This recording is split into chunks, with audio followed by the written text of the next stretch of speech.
Today's top 3 headlines.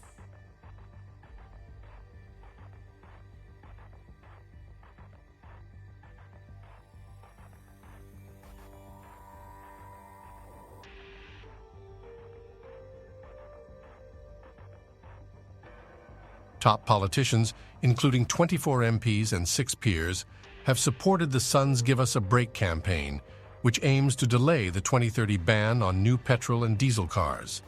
They are concerned that Britain's power grid is not prepared to handle the increased electricity demand from electric cars, with the requirement predicted to be 12 times higher than current usage by 2030.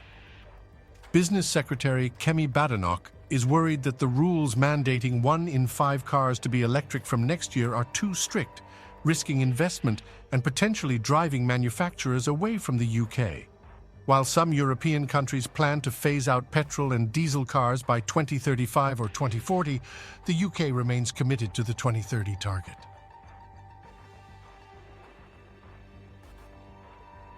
Former U.S. President Donald Trump says he will be indicted for a 3rd time. He called it, quote, another fake indictment and an attempt to interfere in the 2024 presidential election campaign being led by a deranged prosecutor. His words, as you see there in the statement.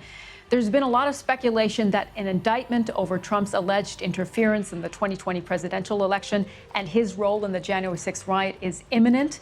No other sitting or former U.S. president has ever been indicted on criminal charges. And for Donald Trump, this is potentially his 3rd time in just 4 months. He's due to stand trial next year in 2 separate cases.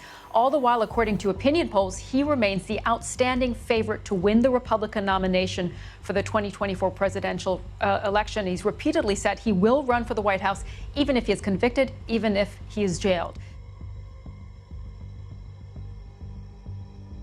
Niger's military rulers who seized power last week have accused France of planning an attack on the presidential palace to free deposed President Mohamed Bazoum. France has condemned the coup but has not announced any intention to intervene militarily. The coup in Niger follows military takeovers in neighboring Mali and Burkina Faso in the past 2 years. They've been accompanied by a wave of anger against the former colonial power and a shift towards Russia.